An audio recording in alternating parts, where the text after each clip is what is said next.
प्राक चतुर्भ्य मतलब क्या कि किसी भी विग्रह गति जो होती है, मोड़े होते हैं, टर्न होते हैं, तो उसमें उसके कितने टर्न होते हैं, है ना, कि चौथे समय से पहले संसारी जीवों की चौथे समय से पहले विग्रह गति होती है। ठीक है। माने बिना टर्न लिए हुए जो है वो कितने टर्न ले सकता है, मैक्सिमम 3 टर्न ले सकते हैं।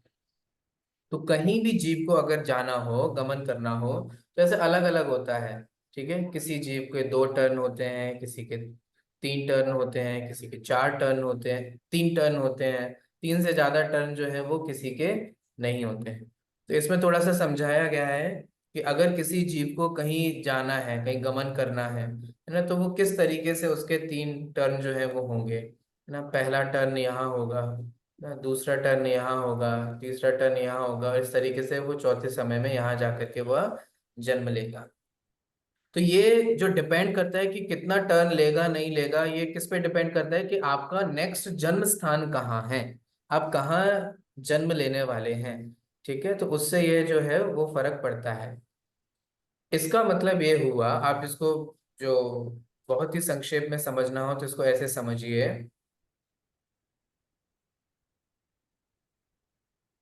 कि 3 टर्न जो है वो मैक्सिमम होते हैं। ठीक है। अगले भव में जन्म लेने के लिए। तो अब किसमें कितना टाइम लगता है टर्न लेने में, कितना किसको कितना समय लगेगा। तो देखिए इसको अगले वाले सूत्र में बता रहे हैं, एक समया विग्रह। एक समया माने एक समय लगता है किसको, अविग्रह। अविग्रह का मतलब क्या होता है बताइए। अब आपको थोड़ा इससे बगैर मोड़ लिए परिचित। हुए तुम पहुंचने। बिना। बगैर मोड़ के जो जाते हैं। हाँ बगैर। बहुत अच्छे। तो विग्रह माने मोड़, अविग्रह माने बिना मोड़, बिना टर्न के। ठीक है। तो एक समय लगता है, किसको लगता है एक समय, तो बिना मोड़ के अविग्रह को। अविग्रह अविग्रह वालों को। को। माने जिनके डायरेक्ट, इसका मतलब अगर आपसे पूछें कि जिस भगवान महावीर को, है ना, जब वे अरिहंत से सिद्ध बने, तो वे सिद्ध जो है वो सिद्ध बन करके उनको ऊपर जाने में कितना टाइम लगा, एक समय लगा। कितना एक टाइम लगा समय। होगा। एक समय लगा सर।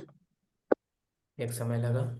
तो माने हाँ सर। उनको यहाँ 2.5 द्वीप मनुष्य लोक से ऊपर सिद्धालय में जाकर के विराजमान होने में कितना समय लगा, सिर्फ एक एक समय। समय लगा।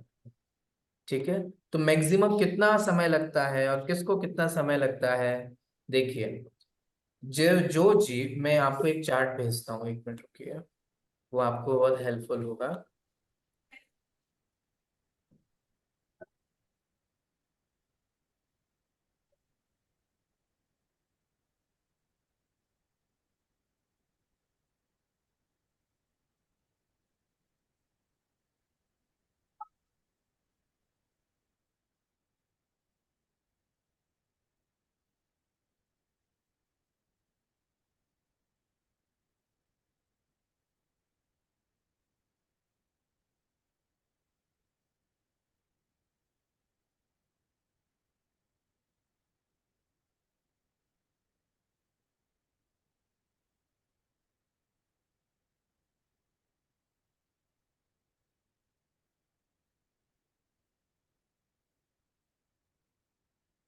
अरे ये पता नहीं इसको क्या हो गया, फोन से खींच करके भेजता हूँ।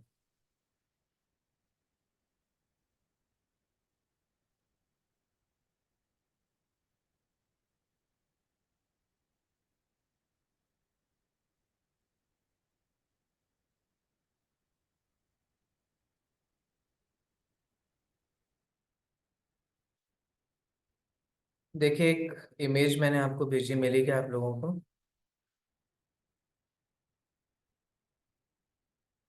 हाँ मिल गई है सर, ग्रुप पे मिली है। हम्म। देखिए इसमें बहुत अच्छे, जो अभी हम पूरा पढ़ रहे हैं ना, इसको बहुत अच्छे से यहाँ पे इसमें समझाया है, इसको आप रेफर कर ले सकते हैं। कि अब यहाँ कह रहे हैं कि अनाहारक जीव कब तक रहता है, कब तक नहीं रहता है, किसको कितना समय लगता है। देखो, अगर कोई बिना मोड़े के जा रहा है तो उसको कितना समय लगेगा, एक समय। अगर कोई एक मोड़ा लेकर के जा रहा है तो उसको कितना समय लगेगा? 2 समय। ठीक है। अगर 2 मोड़े हैं तो 3 समय, और 3 मोड़े माने 3 टर्न है तो 4 समय। मैक्सिमम कितने टर्न होते हैं बताइए? अगर एक से दूसरे जाने में मैक्सिमम टर्न कितने ले सकता है? 3। 3 टर्न ले सकता है। और मैक्सिमम 3 टर्न लेने में मैक्सिमम कितना टाइम लगता है? 4 समय लगेंगे। 4 समय। कुछ समझ में आ रहा है मैं क्या कहना चाह रहा हूँ? हाँ सर। आपको एक गति से दूसरी गति में जाने में मैक्सिमम टाइम भी अगर लगेगा तो कितना लगेगा? 4 समय का लगेगा बस। 4 समय। 4 समय समझते हैं कितना होता है? इतना समझ लीजिए बेसिक सा। समय जो है वो काल की सबसे छोटी यूनिट है। ठीक है, जैसे प्रदेश क्षेत्र की यूनिट है ना, ऐसे ही समय जो है वो काल की सबसे छोटी यूनिट है। माने सबसे छोटा जो समय है वो है, सॉरी, सबसे छोटा जो काल है वो है समय। आप ऐसा समझ लीजिए, हम एक बार अपनी आंख ब्लिंक करते हैं, झपकाते हैं, तो उसी में ही असंख्यात समय हो जाते हैं। इननंबरेबल, असंख्यात समय हो गए। तो आपको कुछ समझ में आया क्या कह रहे हैं? आचार्य क्या कह रहे हैं? आपको यहां से मर करके अगली गति में जाने में ये ब्लिंक बराबर भी समय नहीं लगेगा, तब तक आप वहां जाकर के पैदा हो चुके होगे। इसीलिए जैन दर्शन में आत्मा के भटकने का कोई कॉन्सेप्ट नहीं है। इसलिए आत्मा भटकती ही नहीं, क्योंकि सब बहुत ही सिस्टमेटिक व्यवस्था है। कहीं नहीं घबराओ, घबराओ मत। कहीं नहीं भटकोगे, कहीं नहीं जाने वाले हैं। आपको can I ask can I आपको ask one out of the syllabus question बोलिए। प्लीज? घर पे कोई धार्मिक सीख रहे दूसरी जगह पे, उनको बोला गया कि शरीर के मरने के बाद उसको 48 मिनट्स तक हाथ नहीं लगाते, क्योंकि उसको नहीं तो दर्द महसूस होता है, क्योंकि वो आत्मा अभी वहीं घूम रही है। तो इसका लॉजिक? जो क्योंकि बोलता मैंने है एक उससे जगह पे ये लॉजिक सुना। पूछिए ना। जो बोलता है उससे नहीं, लॉजिक पूछिए, आप हमसे लॉजिक पूछ रहे हो ना। हमने ये सुना ना, हमने कहा ना, हम ये जानते हैं, और ना अब जैन मैंने दर्शन दो में चीजें ऐसा है। सुनी है। अब कोई दो कह चीजें रहा है सुनी तो है। वो क्यों कह रहा है, किस लॉजिक से कह रहा है, उससे पूछिए। तो ये जैन, गलत है कि आत्मा वहां भटकती है? देखिए, मैंने तो ये सुना है, जो मैंने सुना वो आपको बताता हूँ। सुना नहीं, पढ़ा, सॉरी, मैंने जो पढ़ा है वो बताता हूँ। कि हमारे मरणोपरांत माने आत्मा के शरीर त्याग के बाद अंतर मुहूर्त के अंतर्गत उस शरीर को दाह, जो है, जो भी विधि करनी है वो हमें कर लेना चाहिए। क्योंकि अंतर मुहूर्त पश्चात इस शरीर में असंख्यात सम्मूर्छन जीव उत्पन्न होने लगते हैं। और फिर हम जितना जितना टाइम लगाते जाते हैं, कई बार होता है ना, आज मरे, कल सुबह हो रहा है, परसों रात में हो रहा है, नहीं नहीं वो अमेरिका से आ रहे हैं, अरे वो लंदन वाला बेटा अभी रास्ते में ही है, अरे वो झांसी से आ रहे हैं, वो यहाँ से आ रहे हैं, इनके चक्कर में रुके रहते हैं लोग। तो इस चक्कर में रुकने से असंख्य, साइंटिफिकली प्रूवन है, साइंस कहेगी उसमें बैक्टीरिया और ये वो फलाना ढिमका ये सब ग्रोथ होती है। जैन दर्शन के अनुसार उसमें असंख्यात असंख्यात अनंत अनंत अनंत जीव उत्पन्न होने लग जाते हैं। इसीलिए कई लोग कहते हैं कि भैया हमारे लिए किसी का इंतजार नहीं करना। मेरे पेरेंट्स ने बोल रखा है किसी का इंतजार मत करना। ठीक है, क्योंकि हम 3 भाई नहीं, हैं। मैंने भी एक्चुअली जहां भी मैंने हो भी ये बोल नहीं रखा कि कि वो आ रहे हैं, यहाँ आ रहे हैं, वो आ रहे हैं, तो ये अंतर मुहूर्त का जो सुना है वो ये है कि भैया जीव उत्पत्ति होती है, और अधिक जीव उत्पत्ति ना हो, इसीलिए तुरंत ही वो जो संस्कार है वो हमें कर देना चाहिए। ये अंतर सुना मुहूर्त है। Is 48 minutes, right? ये मैक्सिमम अंतर मुहूर्त है, yes. Okay, fine. Thank you. तो बेसिक सी बात जो मुझे आपके So दिमाग से जो 48 चीज minutes निकल, is maximum. हाँ, मैक्सिमम है। हालांकि वो 48 मिनट भी नहीं है, 48 - 2 समय है। ठीक है, टू बी प्रिसाइज अगर मैं कहूँ तो। क्योंकि जो 48 मिनट्स का होता है वो होता है मुहूर्त। 48 मिनट्स का मुहूर्त होता है, तो 48 मिनट्स में जो 2 समय कम होते हैं वो होता है अंतर। चलिए, मुझे जो दिमाग से निकालना है, कोई नहीं भटक रहा है, ख्याल में आया ना?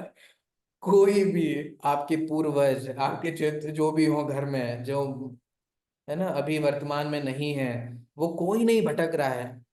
कोई घबराने की जरूरत नहीं है ना। कोई आकर के आपसे वो परेशान नहीं करने वाला है, कोई कुछ नहीं। वो जहाँ हो गए वो तो चले गए, आप छपक नहीं लगाओगे तब तक वो वहां पैदा होकर के शुरू। अगर देव गति में गए तो देव गति में जाने पर तो है ना, तो यौवन का शरीर प्राप्त होता है, तुरंत लग जाते हैं वहां पर, है ना। तो इस तरीके से बिल्कुल भी ये कॉन्सेप्ट नहीं है ये भटकने का, इधर उधर जाने का, आने का, है ना। या वो वापस लौट करके आएंगे, ये आएंगे, कोई कुछ नहीं आने वाला।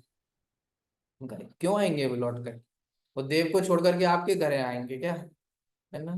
अगर देव हुए तो नरक से तो आ ही नहीं सकते, और तिरंज से तो कहीं है, तो फिर क्या पता, कुछ पता हो तब तो आए। ठीक है, तो ये बिल्कुल भी ऐसा नहीं है। इसीलिए फिर जैन दर्शन में ना ये आत्मा का भटकने का कॉन्सेप्ट है, ना श्राद्धों का कोई कॉन्सेप्ट है ना, ना पूर्वजों को खिलाने का कोई कॉन्सेप्ट, ये सब कुछ नहीं है। कौवे को खिलाने का, इसको खिलाने का, इसको खिलाओ, उसको खिलाओ, है ना। जैन दर्शन तो ये कहता है कि हर व्यक्ति अलग अलग है। ठीक है, चलिए। सर ये भी तो कहा जाता है अगर जीव निकल तो उस शरीर को हाथ नहीं लगाना, उनको तकलीफ होती है, तो ये भी बात सच है या कैसे? पता नहीं, मैंने नहीं पढ़ा, तो इसलिए मैं सच और झूठ का नहीं बोल, मैंने आज तक कभी ऐसा कुछ नहीं पढ़ा। नहीं, बोलते हैं जैसे बॉडी आती है तो कोई छुओ मत, इनको बहुत तकलीफ होगी, वो सांस निकलने में तकलीफ होती है, ऐसा भी सुना है इसलिए। नहीं पता और है। एक अंतर मुहूर्त तक वो बॉडी को छूना भी नहीं करके कहते हैं, फॉलो भी करते हैं उस चीज को। तो बिना छुए आप संस्कार कैसे कर देंगे? पता नहीं, ऐसे बोलते हैं सर। देखो, मुझे ये लॉजिकली समझ में इसलिए नहीं आ पा रहा है क्योंकि अगर आप उस लॉजिक से चलें कि अंतर मुहूर्त में ही हमें सब कुछ फिनिश करना है, तो आप बिना छुए, कुछ प्रोसेस भी तो होता है ना, कुछ कपड़े वपड़े चेंज किए जाते हैं, वो सब होता है, आप बिना छुए वो कैसे कर पाओगे तब तक? तो ये तो लॉजिक मुझे बिल्कुल भी समझ में नहीं आता है, क्योंकि अब आत्मा तो चली गई, अब कौन, किसे दर्द होगा? दर्द का अनुभव कौन करेगा? तो बहुत सारे सुपरस्टिशंस भी होते हैं, है ना, जिस जो जो मानने लगे पितर सबको। पितर में जो है वो सब वो सुपरस्टिशियस ही है के साथ। मैं ये कह सकता हूँ कि जैन दर्शन में ऐसा कोई कॉन्सेप्ट नहीं है, किसी भी परंपरा में, ना दिगंबर में ना श्वेतांबर में ऐसा कोई कॉन्सेप्ट नहीं है कि जिससे वो आएंगे, आपकी खीर पूड़ी खाने आएंगे, कौआ बन करके आए, ऐसा कुछ नहीं होने वाला है। वो देव हैं, वो देव ही रहेंगे। हाँ, देवों को हाथी बनना पड़ता है कदाचित, है ना, अगर जब। अपन इस चीज को बिलीव नहीं करना चाहिए और फैमिली वाले करते तो उसका दोष भी अपने को लगता है कैसे? नहीं, बिल्कुल नहीं लगता, हम बिल्कुल सेपरेट हैं। दूसरे को कैंसर होगा तो उससे कैंसर हमें होता है क्या? नहीं नहीं ना। नहीं, अब बोलते हैं नहीं अब तुम बनाओ, ये नहीं वो ऐसा है, पितृ पक्ष वो चल रहा है तो तुमको बनाना पड़ेगा तुमको, पर भले ही अपना मन ना हो, तो उसके रिलेटेड भी अब ऐसा है। ये इंडिविजुअलिटी आ जाती है, हमें नहीं करना चाहिए, हम ये बिलीव नहीं करते हैं, हमें ट्राई करना चाहिए कि उनको थोड़ा समझाएं कि भैया आप जिस धर्म में आप पैदा हुए एटलीस्ट उसको तो मानो, उसको तो समझो क्या है क्या नहीं है। ठीक है, और फिर नहीं माने तो नहीं माने, क्या करें, हर किसी को थोड़ा मनवा सकते हैं। जिसका मैं अभी बोली ना सर, 48 मिनट्स हाथ नहीं लगाना, वो तेरापंथ है, वो तेरापंथी का सीख रहे हैं। उनका वहां पर बोला गया कि 48 मिनट्स शरीर को हाथ ही नहीं लगा, उसके बाद तुम प्रोसीजर स्टार्ट करो। हाँ। हम्म। वो तेरापंथी है, उन्होंने वहां पर सीखा, इसलिए वो घर पे, क्योंकि वो मेरे बड़े हैं, तो फिर वो घर अच्छा। पे सिस्टम, जब दादी सास का वैसे ही किया, 48 मिनट्स तक दादी सास की शरीर को हाथ ही नहीं लगाने दिया कि उनको दर्द होगा, हाथ मत लगाओ हाँ बोल के। करेक्ट, मैंने भी ऐसे ही सुना है सर। जबकि वो 104 साल के थे, बट उनका इमीडिएटली नहीं किया गया, पूरी फैमिली यहाँ थी बट नहीं किया गया इमीडिएटली, क्योंकि ये रूल था। जो ऐसा मानते हैं बोलते हैं उनसे एक बार कोई हमें टेक्सुअल रेफरेंस लेना चाहिए, है ना, उनसे पूछना चाहिए कि आप जो बोल रहे हैं वो किस आधार से बोल रहे हैं, आपने कहीं पढ़ा है क्या, कहीं आया है क्या, कि ऐसे ही अपने मन से बोल रहे हैं? तो फिर हम उसकी वैलिडिटी और इनवैलिडिटी चेक कर सकते हैं। Okay, will do that. हाँ, चलिए, हो गया अंतिम संस्कार, आगे बढ़े। तो अब जो सॉरी सर। अब ये इस सब के बाद अब क्या होता है? अब होता है जन्म। ठीक है, तो जब यह जीव पूर्व दशा को त्याग करता है तो बीच की गति हमने देख ली कैसी होती है, क्या होती है, कितना समय लगता है, कितना टाइम लगता है ना, वो सब कुछ हमने पढ़ लिया। अब यहाँ देखा जा रहा है कि अब जन्म जो है वो किसका है, अब माने जन्म क्या होता है, उसके कितने प्रकार होते हैं, वो अपन पढ़ने वाले हैं।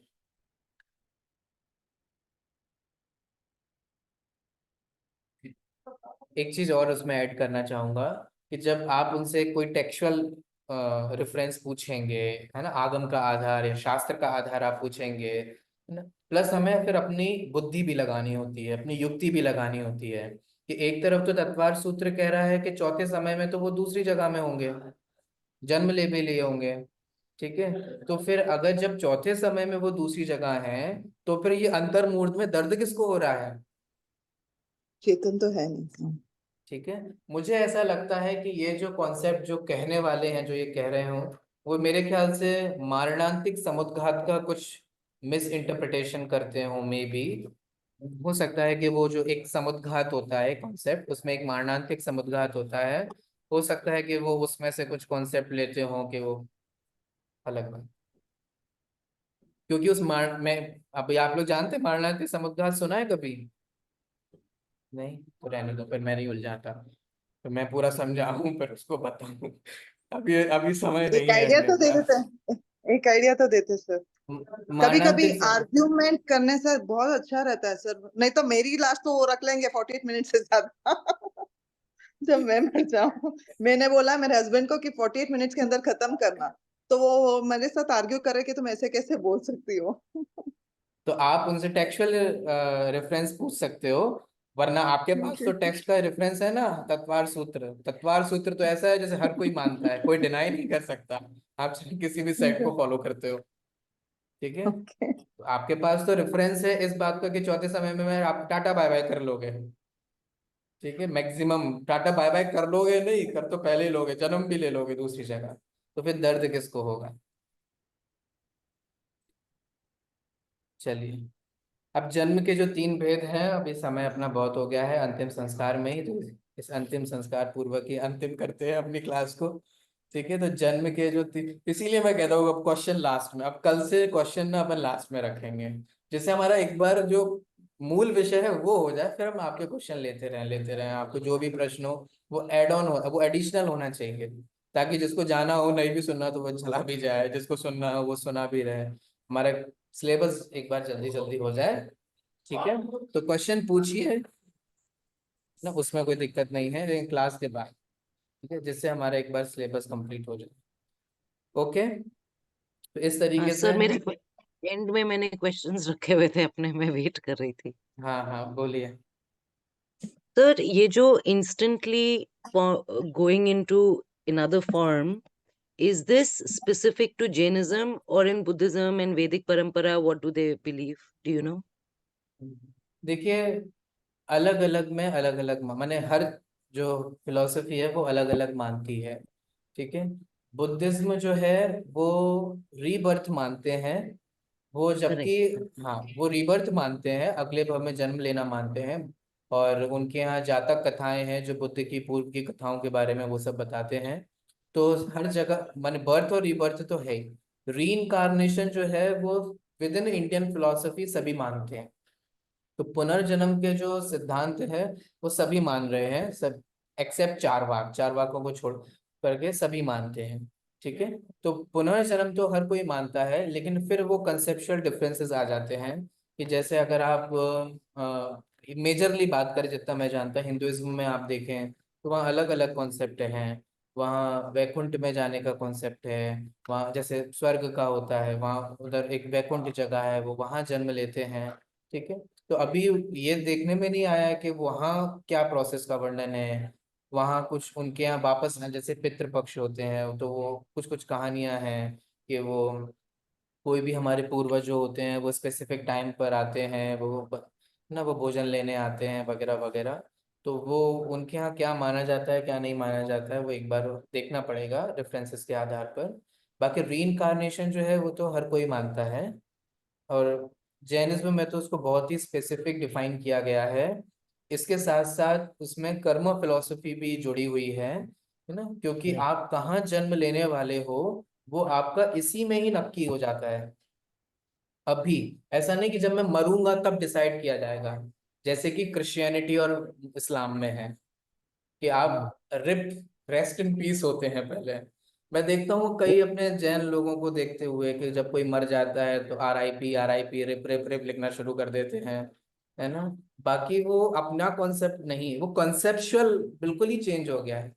क्योंकि मैंने इस्लाम में और क्रिश्चियनिटी में ये माना जाता है, उनकी ग्रेवयार्ड होते हैं, आपने देखे होंगे, कब्र होती हैं, वो वहां आराम कर रहे हैं, है ना। अभी वो मरे नहीं हैं, मरे चले गए हैं, हमसे विदा ले ली है, लेकिन अभी वो आराम कर रहे हैं। तो हम कह रहे हैं आप आराम की रेस्ट इन पीस, आप आराम से आराम कीजिए। फिर वो कयामत की रात आएगी, फिर वो उनका हिसाब लेकर के बैठा जाएगा। तब देखा जाएगा, हाँ भैया एक एक नंबर करके आओ, हाँ तुम्हारा देखें क्या हिसाब है, तुमने क्या पुण्य किया है, तुमने पाप किया है। तो वो काफी एक टाइम टेकिंग प्रोसेस है। तो उसमें तो आपको बहुत समय लग जाएगा, वो दिन आएगा तब आपका डिसाइड किया जाएगा, तब आपको भेजा जाएगा। जैन फिलोसफी में आपको इसी भव में नक्की हो जाता है कि आपको नेक्स्ट कहाँ जाना है। तो बिल्कुल भटकन नहीं है, अड़कन नहीं है, कुछ नहीं है, एकदम बहुत ही सुव्यवस्थित व्यवस्था है। और सर ये आत्मा is non physical, Karma is physical, and body is also physical. इसको इसी को पुद्गल भी बोलते हैं क्या, मैटर को, मटेरियल? बराबर। So when the Atma travels with the karma to another realm, so body is also the Pudgal it leaves behind. Karma is the Pudgal it takes with it. Yes. ऐसा क्यों Okay. होता है ये हम आगे पढ़ेंगे अभी, क्योंकि आपको तब हाँ. समझ में आएगा। औदारिक शरीर हाँ. और कार्बन शरीर इसी सेकंड चैप्टर के एंड में आने वाला है, तब थोड़ा बहुत आपको और समझ में आएगा। हाँ, हाँ. ऐसा And क्यों sir, होता one है। other thing, ये जो direction के बारे में आज सीखा हमने, वो does the swastika have anything to do with it? No. No Oh no. yes. Okay. All right, sir. Okay, sir. Okay. Thank you, sir. चलो ठीक है। बाकी अभी तो हमारी नेक्स्ट वीक क्लास होगी, कल से छुट्टियां हैं दिवाली की। ठीक है, 31st टू टिल 3 नवंबर। तो आप लोग सच्ची दिवाली मनाइए, है ना, अच्छे से विचार कीजिए। सारे और क्लासेस की छुट्टी है? हाँ, यस, किसी Oh, यूनिवर्सिटी की हॉलीडे छुट्टी है, यूनिवर्सिटी हॉलीडे है। नहीं। excellent. ठीक है। Okay. To break. Thank you, okay sir. Okay. आप लोगों को Happy मैंने Diwali. फर्स्ट, हाँ, all of you, same to you. हाँ, क्या कह रहा था, आप लोगों को मैंने फर्स्ट चैप्टर का क्वेश्चन बैंक जो है वो दिया हुआ है। ठीक है। आपको बाकी सबका भी एक साथ दे दूं कि एक एक करके दूं तो चलेगा। जैसे भी आपको ठीक लगे सर। तो जैसे जैसे होता जाता है, it will be useful for revision. तो आप लोग फर्स्ट चैप्टर का रिवीजन किया, आप लोगों ने कर रहे हैं। कर रहे हैं सर, कर रहे हैं सर। अब छुट्टियों ठीक में है, करेंगे सब. छुट्टियों में करते हैं, ठीक है। ठीक है, तो फिर मैं छुट्टियों के बाद आपसे कुछ पूछूंगा। ठीक All है। right. ठीक है, देखते हैं आप लोगों ने अच्छे से रिवीजन किया कि नहीं। ठीक है, जी चलिए। सर. तब तक जय जिनेंद्र सभी को। जय जय जिनेंद्र जिनेंद्र सर. सर। जय भगवान जिनेंद्र सर। महावीर के निर्वाण उत्सव की अग्रिम शुभकामनाएं। आपको भी सर। सर आपको भी। सिमर जी, क्या हुआ, बहुत नहीं, टिपिकल मुझे वर्ड पता सुनने को नहीं था. मिले। हाँ, आज आज डेट है निर्वाण का. नहीं, दिवाली इज द एक्चुअली, निर्वाण day. Oh, is it? Oh, I या didn't study my. Clearly, I did not study my Jain culture paper. So, हाँ, इसीलिए मैंने जानबूझ के बोला था कि आपको ध्यान जाए कि भगवान महावीर का निर्वाण कल्याणक है, इसलिए हम दीपावली मनाते हैं। ठीक है। okay, चलिए, okay okay. Thank you sir. Okay. जय